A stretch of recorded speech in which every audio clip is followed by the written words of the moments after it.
Palabra de mujer. Buenas tardes. Me pasaron la posta. Le pasé la pelota a esa cancha. Como bien decías, Laura, este complejo de Wendy. Son Wendy, ¿no? Creo que a veces me vuelve Wendy un poquito Gutiérrez. Wendy Gutiérrez, Wendy Susana. Justamente este complejo se trata, ¿no?, de la persona que siempre se quiere hacer cargo de la situación. Como bien decías vos, incluso poniendo en juego lo que es cubrir sus necesidades, es la persona que siempre está al cuidado, tanto de su pareja como de los hijos, como de las amigas, la mamá de todos, exactamente. Y tiene sus características bien especiales, ¿no? En buen castellano sería esa persona que es adicta a ayudar, ¿no? Dejando de lado lo bueno que es el ser solidario, el ser voluntarioso, pero esta persona que no ayuda a todos menos a sí misma. Que se olvida de sí misma, ¿no? Salimos a las calles justamente a preguntarle a las personas si es que ellas conocen el complejo de Wendy. Palabra de mujer. Son personas que siempre están en actividad, pero en actividad ayudando a la familia, a los vecinos, a la sociedad. Son personas que tienen miedo a la soledad, se deprimen, al abandono. Cuando una persona hace las cosas para no sentirse sola, ayuda a las demás personas, hace el bien a las personas. Si no me equivoco, son las personas que se interesan por otras, ¿no? Y a veces no les interesa su problema, pero sí se interesan por el problema de otras personas. Cuando una persona ayuda a otra persona sin importarle a uno mismo. De complacer a todas las personas, o sea, personas sean cercanos o lejanas. Creo que son esas personas que se ahogan en sus problemas, paran solas. Son personas que se preocupan de otras personas. Creen que tienen la necesidad de ayudar a otras personas y se olvidan de sí mismas. Tratar bien a las personas para no sentirse abandonadas. Palabra de mujer. Es muy sabida nuestra gente en las calles, chicas. Muchos decían justamente son estas personas que se olvidan de sí mismos y sienten la necesidad de ayudar, de colaborar al otro, de ayudar al otro a salir de sus problemas. Quiero invitar a todo Bolivia que empiece a escribirnos a nuestra línea de WhatsApp, porque hoy tenemos con nosotras a la licenciada Pilar Bernal. Ella es psicóloga. Aproveche de preguntar sus dudas, de decir sus sugerencias, lo que usted opina acerca de este complejo de Wendy y de las personas adictas a ayudar. Bienvenida, Pilar. Gracias, buenas tardes, un gusto siempre estar con ustedes. ¿Qué tiene de malo ayudar? Ayudar tanto. En realidad no es malo ayudar, es más, hay muchas investigaciones ahora en Latinoamérica que hablan sobre este complejo de ayudar. ¿Cuándo es malo? Cuando esta ayuda empieza a dejar de importarme yo y me importa el otro aún a partir de mi sufrimiento. Ahí es malo. Pero en realidad la ayuda no es mala. Es más, hay investigaciones que hablan de la generación actualmente off-on, de la generación de la banda ancha y de la generación milagrosa, que es la generación que ayuda. Si ustedes me permiten, les explico un poquito de qué trata todo esto, que es una investigación reciente del 2014 y que se ha hecho a nivel Latinoamérica. Por ejemplo, hablan de la generación on-off, donde los adolescentes están acostumbrados a que todo se prende y se apaga y como apareció, desapareció. ¿No? Es una generación donde no es importante el esfuerzo que hagamos, se apaga y se prende todo y en la vida y en las emociones ocurre exactamente lo mismo. También hablan de la generación banda ancha, donde existe todo, que esto que aparece y desaparece, pero no cuesta más el conseguirlo. Y hablan de la generación milagrosa, que es esa generación de, entre comillas, los nerds o los muy estudiosos, pero es una generación dentro de mi criterio milagrosa porque se esfuerzan, porque luchan por sus ideales, porque ayudan. Es una generación que a partir del estudio muestra que vienen de familias donde es importante la ayuda, la colaboración, donde es importante los límites, donde ha sido importante que los papás les enseñaron a colaborar y ayudar, donde es importante el ser y no tanto el tener. Pilar, justamente ahí yo quería hacer hincapié. Yo bien recuerdo hace 15 años atrás, cuando era joven y empecé a hacer voluntariado, éramos pocos jóvenes los que nos gustaba, digamos, este hecho de ayudar, de estar inmiscuido, pero hoy por hoy yo veo que hay inmensos clubs de estudiantes en muchas unidades educativas, incluso que ayudan en las universidades, que ayudan a los chicos con labio y paladar hendido, a construir las casas con techo, a los niños del oncológico, los niños con cáncer, a las personas de tal cosa. O sea, es un movimiento increíble. ¿En qué radica que en estos 15 años nosotros veamos esta evolución en lo que es entregarte vos al servicio de aquel que de repente más necesita? Básicamente creo que es por la construcción del tipo de familia que vamos teniendo.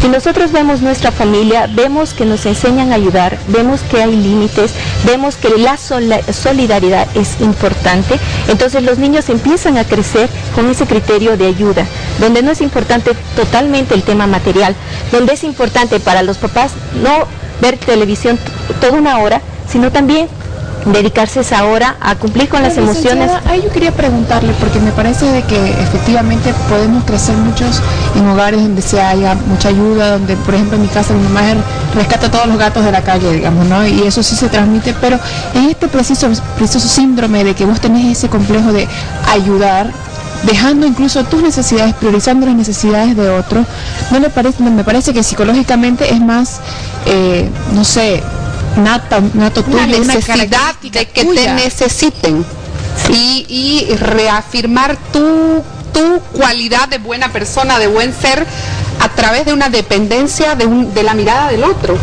En realidad es una característica muy femenina, muy propia de las mujeres. A los hombres les gusta mucho el ser reconocidos, el ser importantes, el ser reconocidos profesionalmente y también como hombres masculinos que dan y donan, ¿verdad? Que traen el dinero, que traen el pan de cada día a la casa y ser reconocidos como muy importantes. Mientras que a las mujeres nos gusta ser necesarias, nos gusta ser importantes. Nos gusta que nos vean como sacrificadas, esforzadas, que lo dejamos todo, ¿o no es así? A ese paso hay una víctima, sí. Yo creo que no necesariamente ser sufridas, ¿no? Pero sí ser importantes, ser necesarias y ser requeridas.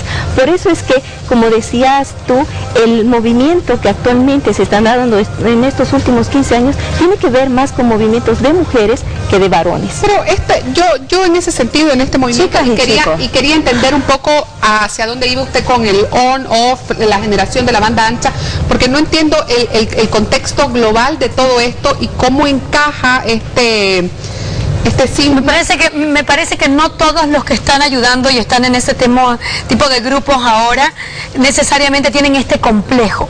No, porque es una ayuda exactamente que vos das en tu tiempo adicional, como un agradecimiento, como una gratitud. Y muchos lo hacen porque lo hace el amigo, porque se la pasan bomba también en grupo, o sea, hay mucho motivo, pero esa persona que ya se hace, como se dice, obsesiva con el decir, yo te lo pongo, yo te lo traigo, yo te lo saco, yo te lo... ¿Será que se enoja cuando le dicen no, gracias? Normalmente termina muy lastimada, ¿no? Ese es el complejo de Wendy. El complejo de Wendy tiene que ver con esa inseguridad, con esa falta de confianza en lo que yo puedo hacer. O sea, es importante que el otro me reconozca como importante para que yo me sienta, entre comillas, importante. En realidad eres importante, pero el hecho de poder ayudar y que se vuelva eso en una adicción, porque la adicción como tal genera sufrimiento, genera malestar y es una necesidad que yo necesito cubrir, una carencia emocional con esa necesidad de ayudar, de colaborar, y si me dicen no, me frustro tremendamente. ¿Cuándo empiezan a darse las adicciones? Desde la infancia y también en la adolescencia. Y tenemos WhatsApp, chicas, no sé, quiero invitarlas por favor a revisar ya los mensajes que nos empiezan a llegar a nuestra línea telefónica. Buenas tardes, excelente tema. ¿Cuáles son las características del síndrome de Wendy? Nos dice Melania. Principalmente son esas características de yo te ayudo, yo te colaboro, es más o menos el mensaje es tú necesitas de mí, pero en realidad no es ese, es tú eres, yo quiero sentirme importante para ti, yo quiero sentirme importante en el entorno. Esas son las principales características y tiene que ver con el tema del lado femenino, no se ve tanto en los varones como en las mujeres.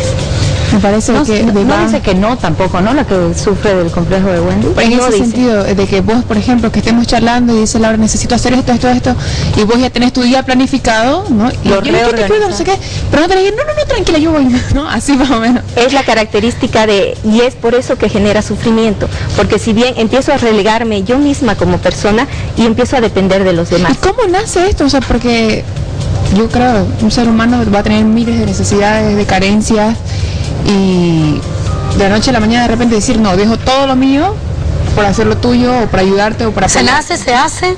Yo creo que es un tema que se va haciendo, se va construyendo a partir del vínculo de familia, a partir de ese entorno familiar que reconoce a la persona como importante. O sea, todos somos importantes, no por no ayudar o no por decir no, dejamos de ser importantes. Pero ¿qué sucede con los niños? Que todo el tiempo es, no sirves, no funcionas, y el otro sí quiere ayudar y quiere ayudar en la mesa, no, seguro vas a hacer caer en los platos, no, mejor no hagas esto porque seguro vas a hacer mal, y es una falta de cariño, y es lo que las generaciones hoy en día están viviendo. Raíz en la autoestima.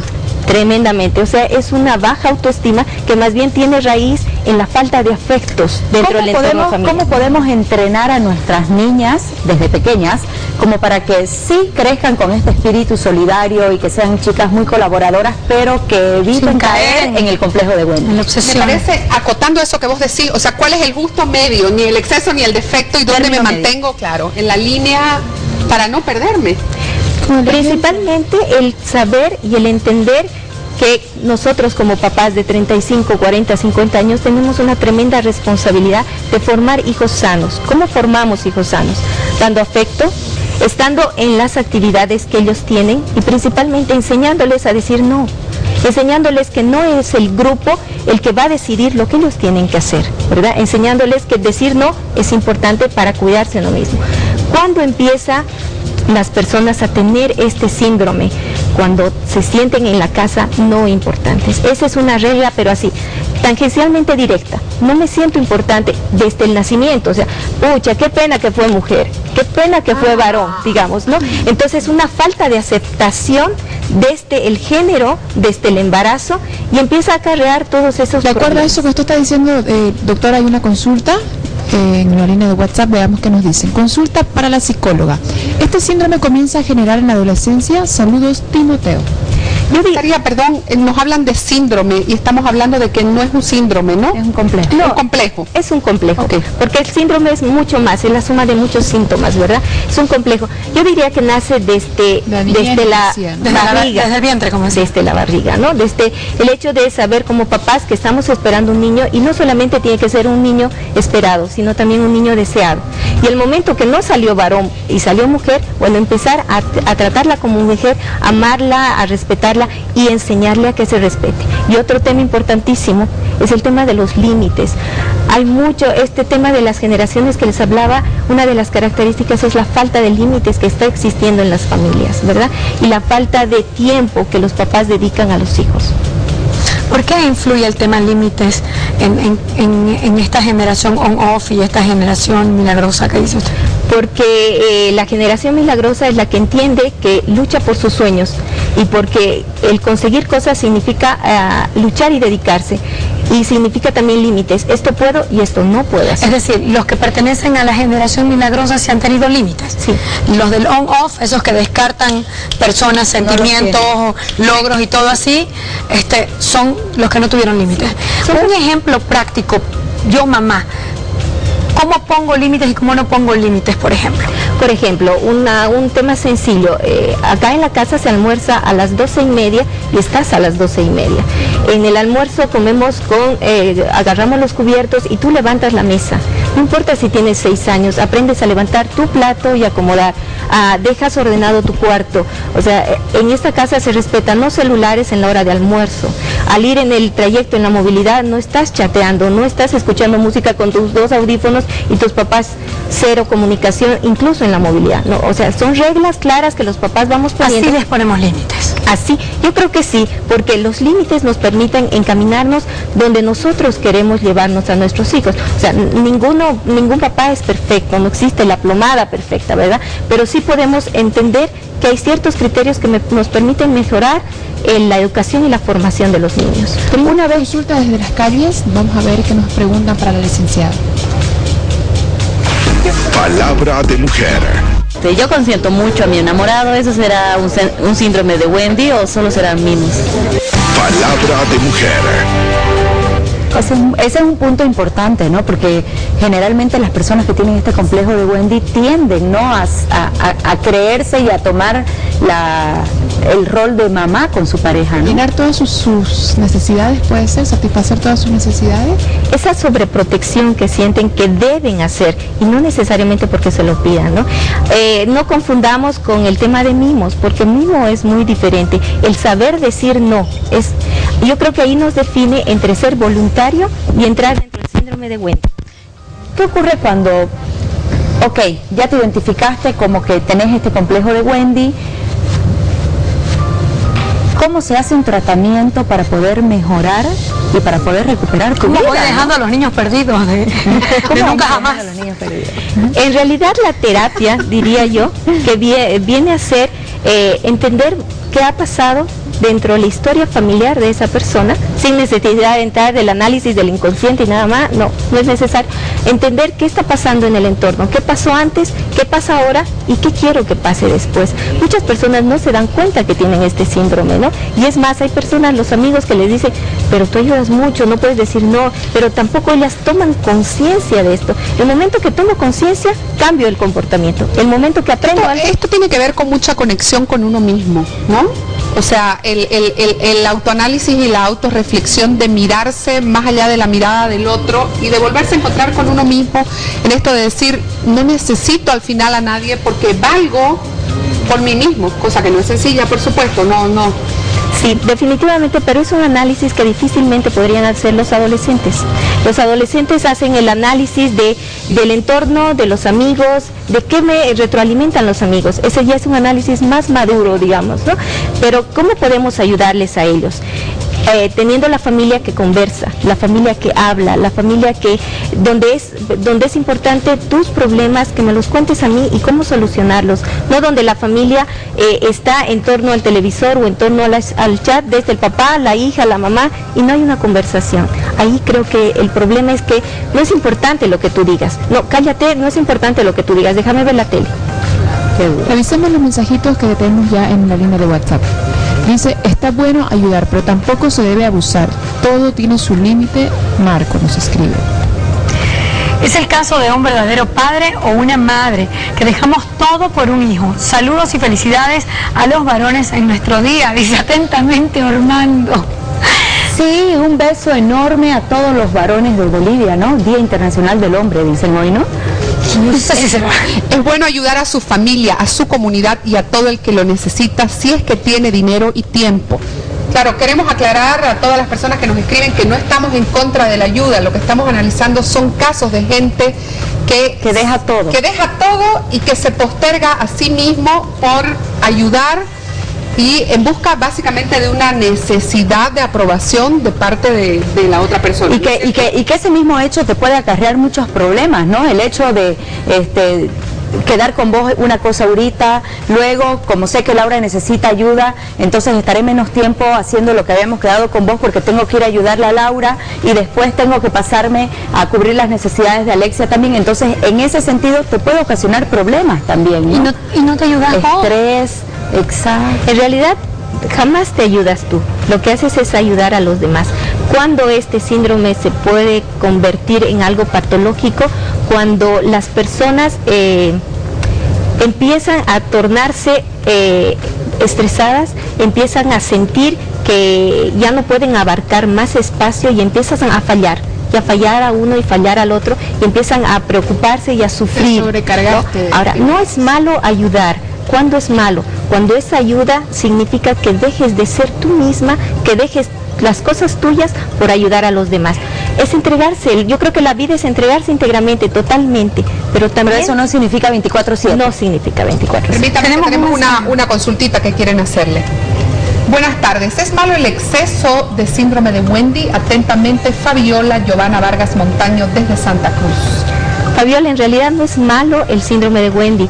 Todo exceso es malo, o sea, todo exceso es malo, ¿verdad? Mientras tú sepas que estás ayudando en función a apoyar a una persona o a varias personas, pero eso no significa relegarte a ti, no es malo. Pero es imposible estar ayudando todo el tiempo, ahí sí es malo, ¿verdad? Vuelvo y retomo lo que aquí mis compañeras le decían, licenciada Pilar, ¿cómo encontrar este equilibrio? De manera que sí es bueno ayudar, pero que no me vea yo comprometida con mi personalidad misma, con mi forma de ser, o sea, que no me vea yo afectada, que no me lleve a un estrés, que no me lleve a dejar de hacer mis cosas y a dejar de pensar en mí misma. Viviendo en la calle por darte mi casa, que no me quede sin comer, sin trabajar por ayudar a todo el mundo, sin sueños personales. A eso hace referencia esta situación, ¿no? Yo creo que la línea es bien delgada, ¿verdad? Como siempre, todo en la vida.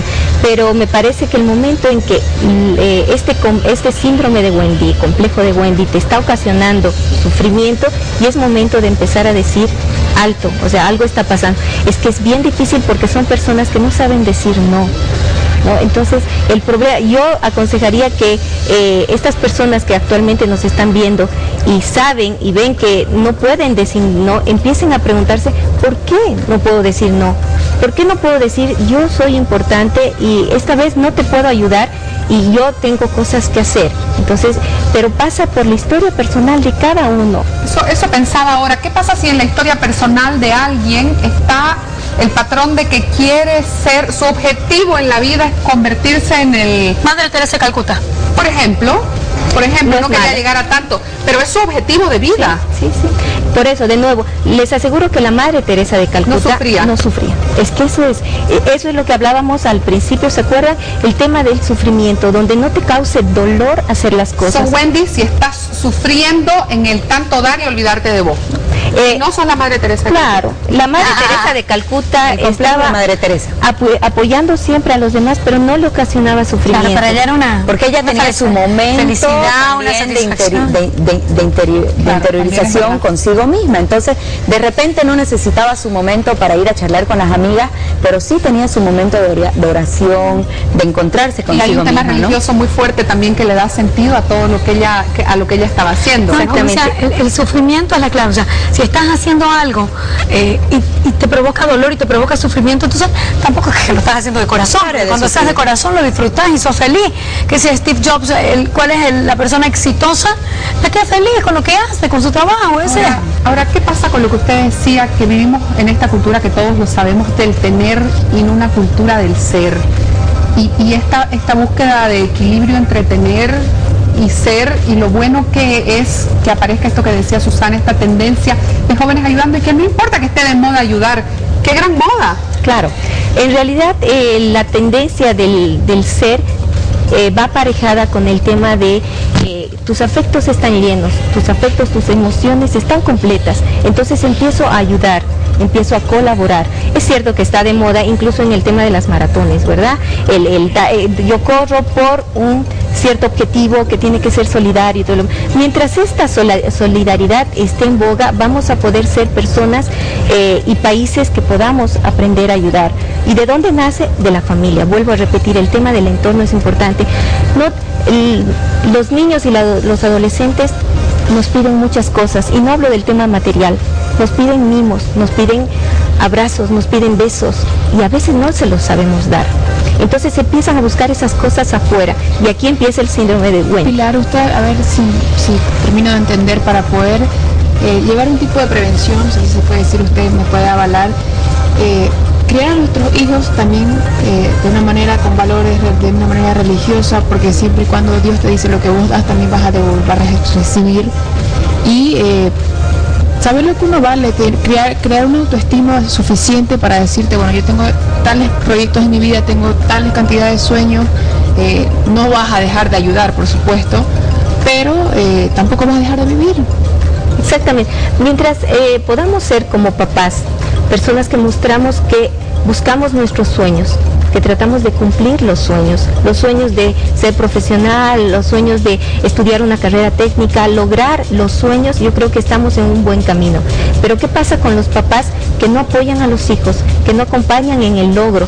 En realidad el ayudar no significa que tú dejes tus sueños, es parte de poder hacer realidad tus sueños, el saber que tú tienes y también que puedes dar. Tenemos un par de WhatsApp, sí, eso, unos mensajes de WhatsApp. Bellas chicas, dice, yo ayudo tanto que mucha gente cree que ya tengo la obligación de hacer algo por ellos. Cuando no puedo, se molestan. Atentamente, Emi. Emi, le comento que estábamos hablando de eso. Vamos a seguir después de estos mensajes. Buenas tardes, muy interesante el tema. ¿Cuál es el tratamiento para el síndrome de Wendy? Saludos desde Oruro. Me parece hablábamos de una de las principales que consecuencias, le comentaba, yo creo que es esa, ¿no?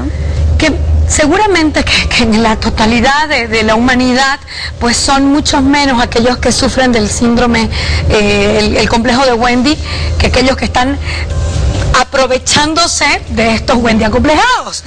Y me parece terrible porque ocurre eso. Si vos acostumbras a tu vecino a todos los días llevarle tu periódico y prestárselo a las 8 de la mañana porque sos re buena gente y tu vecino no tiene plata para comprarse el periódico, el día que no se lo lleves, que te llame, oiga vecino, no me mandó el periódico, ¿no? ¿Y no te lo manda? Te lo sientes culpable. Claro. Esta persona se siente culpable y no te sientas culpable porque es algo de que más bien te vas a dar cuenta. Si la persona se molesta porque vos en realidad no podés hacer algo, es porque una persona que se está aprovechando, te está utilizando, te está quitándote cosas, tiempo tuyo y te pertenece. Ahí radica la pequeña diferencia que decía, ¿no?, la licenciada Pilar, de hacer algo por otro y sentirte feliz y realmente vivir feliz, y hacer algo por otro y empezar a sufrir o que te empiece a doler las actitudes que el otro también. ¿Qué podría decirle mi amiga Emi a esas personas que se enojan con ella porque ya no las puede ayudar? Yo lo que le diría a Emi es de que nadie te puede hacer sentir algo que tú no quieres sentir. O sea, la culpa es algo interno, es un sentimiento que empieza por ti. O sea, tú dices no y está bien. Si la otra persona se siente mal, bueno, es asunto de la otra persona. Tú empiezas a sentirte mal bien por ella. O sea, nadie puede hacerte sentir lo que tú no quieres sentir. Ayudaste hasta donde puedes, no puedes más. Se nos acaba el tiempo, pero un último mensajito de WhatsApp antes de irnos, por favor. En un matrimonio, atención de una mujer o de un hombre es condición de ama de casa. ¿Puede llevarnos la atención, me imagino que dice, de una mujer a un hombre en condición de ama de casa, puede llevarnos al síndrome de Wendy? Bueno, yo creo que son funciones que vamos desarrollando dentro de la casa, ¿verdad? Cuando no encontramos ese equilibrio, cuando llega el esposo y se echa a la cama y que espera que le sirvan en la cena y que le sirvan el almuerzo, que le saquen los zapatos, que no colaboren los quehaceres de la casa, sí, estamos entrando. No, sí, definitivamente. Yo creo que el tema es equilibrado y es donde mejor se llevan las relaciones, ¿verdad? A pesar de ser ama de casa, hay tanto trabajo dentro de la casa, pero nosotros tenemos que aprender a tomarnos el descanso y aprender a delegar. Bueno, usted lava el servicio, usted me ayuda a ordenar, usted deja su cuarto ordenado, el papá no deja las medias botadas al borde de la cama, deja en el cesto de ropa sucia. Entonces, parte de la colaboración en equipo. Señora esposa, el trabajo del hogar también es un trabajo y súper sacrificado porque usted empieza antes y termina después del horario de oficina, así que rebelde culpable. Rebelión de los niños perdidos. Somos muy malas consejeras según muchos maridos, pero bueno. Muchas gracias a la licenciada Pilar Bernal, psicóloga, por acompañarnos en este tema Sos Adicto a Ayudar y ayudarnos a desglosar también lo que es el complejo de Wendy. No hay mal que por bien no venga, no dejes pasar la hora y pinta de colores ese corazón. La vida es Cuando un caballero crece entre muchas mujeres, eso debe ser diferente. Los míos eran 3, yo una. Creo que el efecto multiplicador de una hermana no. Y vos eras la mayor. En mi caso, vos eras la general, me late, o sea, hablábamos del complejo Wendy y ella era el capitán Garfio. En mi caso yo era la menor, entonces ahí ellos como pero que eso tenían te acordás más que ya lo confesamos una vez abiertamente. Ahora, totalmente. ¿Qué pasa? Hoy queremos conversar cuáles son los beneficios, las virtudes que se desarrollan en un gentil caballero de crecer entre mujeres. Salimos a las calles y le preguntamos a la gente, ¿cree usted que hay beneficios? ¿Cuáles son? Palabra de mujer. Tiene la posibilidad de enseñar a sus hijas que todos son iguales. Que depende de la educación que impartan esas dos mujeres con el niño. Malcriamos a los varones, ¿no es cierto? Porque siempre lo mimamos, siempre lo maleducamos enteramente si nos criamos entre puras mujeres. Que es una persona más tierna, más dedicada a su familia, a sus hermanos, a sus tías. Respetar más a las mujeres, tal vez ser más caballerosos. Es una persona de bien, responsable, cariñoso, más sensible a las situaciones que les presenta. Que tal vez adquieran el carácter de ellas o las costumbres de ellas. No son tan bruscos como cuando son criados por padres ni tan mal educados, ¿no? Yo creo que ese es un punto de vista. Aprender el respeto hacia las niñas, hacia los mayores también, ¿no? Cuando crecen con respeto, crecen bien. Palabra de mujer. Aprenden respeto a las niñas, son más caballerosos, aprenden a ponerse en el lugar de las mujeres. Son las cositas que nos dicen algunas personas en las calles. ¿Qué opina nuestro querido invitado, el doctor Oliver Silva, psicólogo clínico y terapeuta familiar? ¿Y qué opina nuestro querido Gabriel Cuellar, neurocirujano, que además creció entre 3 hermanas, ¿no? Así es. Bienvenidos a ambos. ¿Cómo están? Gracias por acompañarnos. ¿Qué dice? Bueno, la ¿aprenden? situación es relativo, ¿no? Se puede ser o muy caballero, o si tenemos una orientación inadecuada tal vez de nuestros padres, podríamos trasladarnos hasta el otro extremo y ser demasiado machistas, ¿no? Entonces también va a influir dos cosas, tanto la influencia de nuestros padres como el trato que tenga yo con mi hermano, ¿no? Ahora hay que tomar en cuenta un aspecto que es fundamental. Toda relación se da en la interacción, y esa interacción va a crear las diferentes pautas que podamos tener nosotros a futuro. ¿Y cómo es el perfil de este gentil caballero que crece entre hermanas mujeres? ¿Es más gentil, es más caballeroso? En líneas generales. En líneas generales. Podríamos decir que tiene como que más habilidades, ¿no? Por dos cosas. Una, que ya tiene esa interacción, entonces se habituó a tratar con mujeres, se habituó a ser más sutil en el trato y se habituó también a interpretar las sutilezas del trato de las mujeres, ¿no? Porque es como que muchas veces... ¿Qué sutil es usted para decirlo? Yo quisiera que la sutil esposa de nuestro invitado, que se lleva el producto de ese caballero que ha crecido con 3 hermanas mujeres y con una madre ejemplar, ¿no? Nos diga y nos escriba al WhatsApp. Está habilitada la línea del WhatsApp. Que nos dé el testimonio. Si usted es esposa de nuestro invitado, escríbanos y diga sí, el hombre para qué ayuda en la cocina, guarda su ropa en ordenado. ¿Qué de todo lo que ha dicho aquel licenciado le llega a usted, doctor? Y le calza, pero así a la perfección, digamos. Bueno, en la sutileza, demasiado. O sea, uno aprende a lidiar y a interactuar obviamente todos los días. Yo fui el hermano mayor de 3 mujeres. De 3 mujeres, que en algún momento ocupé un poco más el papel más que de hermano, un poquito más como que el protector, el guía. Yo me tuve que limitar a muchas cosas, porque el momento que yo fui criado en mi casa, cuando mi abuelo se estaba yendo al campo, yo me quedé con mi abuela y mi madre. Lo primero que ellas me dijeron, vos sos el ejemplo. Entonces yo evitaba llegar chupado, por ejemplo, evitaba que ellas me vean así, tratar de tener las mejores notas en el colegio. ¿Por qué? Porque ¿le tocó espantar cortejos alguna vez? Claro que sí. Inclusive hasta lo de mi comparsa, alguna vez yo estaba ahí en mi casa y escuchaba, yo soy guitarrero, y decía, yo conozco esa canción, yo conozco cómo sigue. Y espiaba, y eran los mismos míos. Sus amigos llevándole serenata a su hermana. Ese tema del protector es un rasgo característico, puede desarrollarse como rasgo característico de un hombre que crece con mujeres, con hermanas. Como yo les dije hace rato, todo es relativo. Por ejemplo, yo de hermano mayor hacia mi hermana menor voy a tener una actitud más paternalista, ¿no? Como lo ha hecho Gabriel. Pero en otro caso en el que yo sea el hermano menor, el menor de, no sé, 3 hermanas, el más chiquitito, el cuidado, entonces voy a tener una actitud a la inversa, ¿no? En la que yo más bien busco una actitud maternalista de mis hermanas hacia mí. Entonces, mucho va a influir también la posición en la que se encuentren, ¿no?, las personas. Ahora, un hombre que se cría en el medio, con hermanas mayores y hermanas menores, obviamente va a tener mucho mayor equilibrio, va a ser ¿Sabe ideal. Usted que ahorita que usted habla del contexto cultural, social y económico en el que se crían, me viene a la mente un libro bellísimo que se lo recomiendo a esos varones y mujeres que han crecido en esta situación. Se llama Pechos Grandes y Amplias Caderas, de Mo Yan, un ganador del premio Nobel, escritor chino, y describe la situación en la China del siglo pasado, cuando realmente tener un hijo varón era una bendición. Nacen 4 hermanas mujeres, la mamá solita, soltera, y al final tiene el 5.º hijo hombre, pero toda la familia trabaja en función del hijo hombre. Al final, que cuentan la historia de la vida de este varón, no servía para nada. No servía para nada.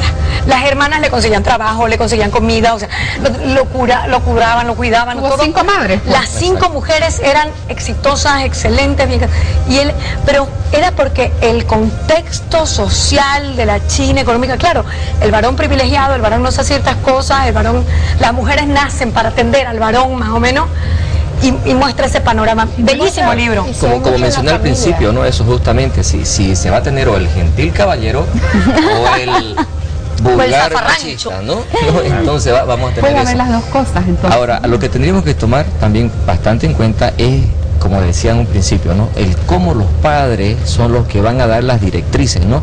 Si la madre le dice a la hermana, por decir así, tendele la cama a tu hermano, entonces ya está dando una pauta distinta, ¿no? Ahora, pero si es el hermano el que es el que protege a la hermanita, el que la lleva, el que la cuida, que cuando alguien dice una cosa indebida, él corrige o la protege, entonces se van creando otras situaciones. ¿Qué pasa si enseñamos que somos iguales?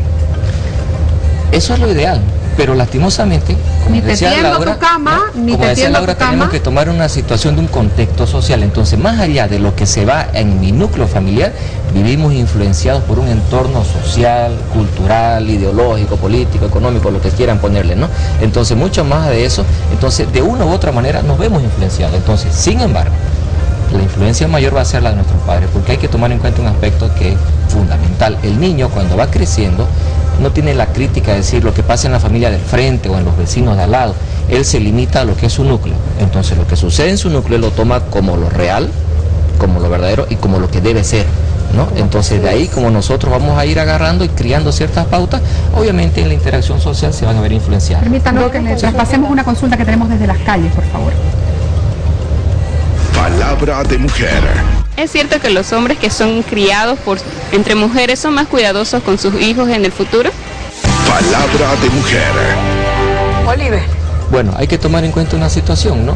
Que nosotros somos seres como que venimos con el disco en blanco y vamos asimilando. Entonces, si cuando viene, por decir así, esa asimilación que se da, y yo aprendo a ser cuidadoso, a ser paternalista, va a ser en este caso si soy el hombre, entonces voy a ser cuidadoso porque aprendí de mis hermanas o aprendí de mi madre con mis hermanas a limpiarle los moquitos, por decir así. ¿Usted hace esas cosas como papá en casa? A ver, cuéntenos. Yo las hago. Yo me levanto bien temprano, le hago la leche a mi hija, si puedo la cambio, aprendí hasta peinarla más o menos. ¿De verdad? Pero, es mujercita su hija. Es mujer. Y una mujer. Pero o sea, digamos, que usted sigue siendo bendito entre las mujeres. Uno se vuelve más cuidadoso. Tanto que a veces me dicen que la sobreprotejo o como que le permito demasiadas cosas, digamos. Perdón, ¿no tiene hijo? ¿Usted solo hija? Hija. Una hija. Sigue las mujeres reinando en su vida. Así es. Pero ¿sabes vos qué? No sé si, quiero preguntarle esto, no sé si a usted le pasa, porque yo tengo un hermano hombre que crecimos en las mismas condiciones. Y aunque mi esposo es muy valeroso en muchas cosas, hay cosas del hogar que es mi hermanito, más o menos, ¿no? Se me calentó el auto, se fregó la resistencia a la ducha, hay que cambiar. ¿Usted sigue ayudando a las hermanas mujeres en esas cosas? ¿Lo llaman a usted primero antes que el esposo? Sí. Lo felicito, permítame que lo felicite. Yo tengo 3 hermanos y hacen eso por mí, quiero felicitarlo. Yo también amo a mi hermano. Los hermanos que hacen eso por sus hermanas valen doble. A mí mis hermanas, sinceramente, antes que el cortejo, que al marido, que sea, me llaman a mi papá, lo que sea, si tienen problemas, lo que sea, me llaman. Gracias a Dios hemos creado muy buena amistad. Es inclusive, digamos, algún procedimiento quirúrgico que ellas tuvieron, alguna cosita por ahí, no se va a colocar una inyección si yo no estoy a su lado. O sea, es increíble. Usted es su seguridad. Sí, yo igual con mi hermano es veterinario. Nos leyeron unos mensajitos que ya nos enviaron a nuestra línea de WhatsApp para ver qué dicen. Los hombres que crecen con mujeres son más respetuosos. Atentamente, Martín. Los hombres adquieren diferentes valores al estar rodeados por mujeres. Son completamente caballeros, dice Julián. ¿Qué valores siente usted, doctor, haber adquirido al estar rodeado por mujeres, primero por hermanas mujeres y ahora en el reino de su casa por su esposa y por su hija? Uno, el valorar a la mujer integralmente. O sea, el valor que uno le puede dar a ella, el respeto que se le tiene que tener a ella. También aprendí mucho mi madre lo que es la compasión, la comprensión. Porque muchas veces el hombre, al ser muy machote, o sea, como que le valen muchas cosas. En cambio, uno crea cierta más empatía con las personas. ¿Es más sensible? Puede ser que uno adquiera un poco más de sensibilidad. Es más, me hice, bueno, como le di un momento que en el aspecto que yo era guitarrero, hasta medio romanticón, era más fácil, si se puede decir, digamos. Es como sacar un poco más a relucir el lado femenino en el sentido de la masculinidad. No, por favor, te va a cuchillar mi hermano. Sí, diga. Esto, sin embargo, no viene a ser una receta de que efectivamente todos los varones que se crían entre mujeres van a ser así. Influye mucho el tema familiar, lo que los padres te eduquen, te inculquen los valores de tu familia, el entorno social, cultural, por supuesto. No sé, qué porcentaje puede que les resulte, qué porcentaje puede que no. Hablar de porcentaje siempre es irresponsable, ¿no? Porque solamente estaríamos limitándonos a la muestra que se tomó y no al resto que no fue incluido en la muestra. Ahora, habría que tomar una situación que es bastante relativa. Que una persona desarrolle ciertos valores y anule otros va a depender mucho también de la experiencia que tenga, ¿no? Porque pongámonos en una situación en la que yo también tengo una hermanita que no le gusta que la ayude o que no le gusta que yo sea, entonces voy a aprender que a las mujeres no les gusta que las ayuden.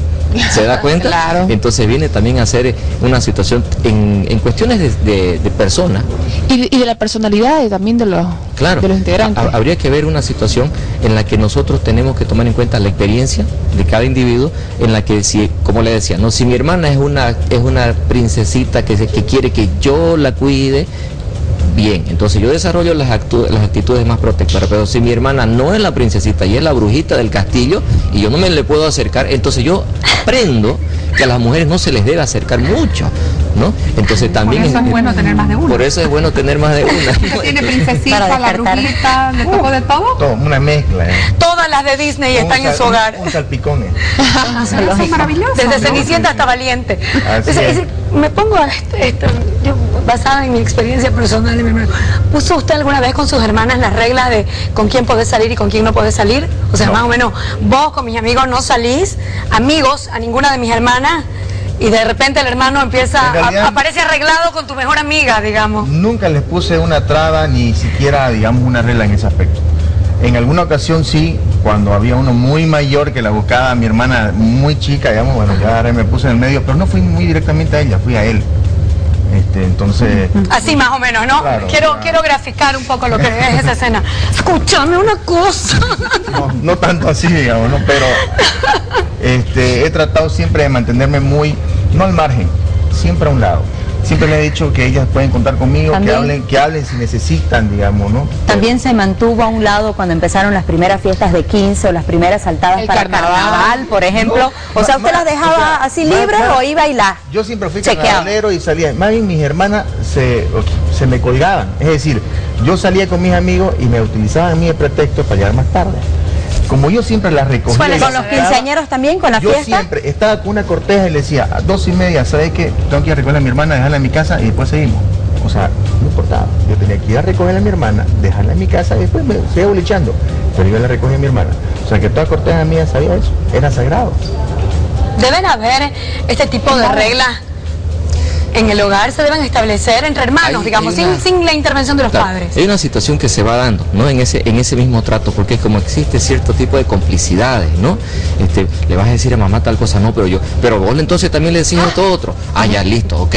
¿No? Entonces existe cierto tipo de complicidad en la que de una manera implícita se llegan a acuerdos, ¿no? En la que, por decir así, mientras yo no te diga nada, vos tampoco, ok, estamos bien, ¿no? Ahora hay una situación que también hay que tomar en cuenta.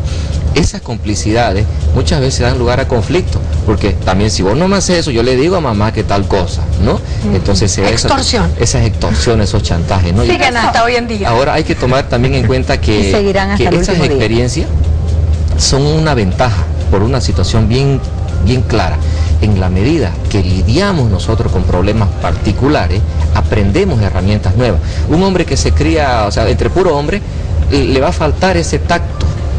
O mujeres que se crían entre puras mujeres, también se les va a hacer intimidante a veces estar con un hombre.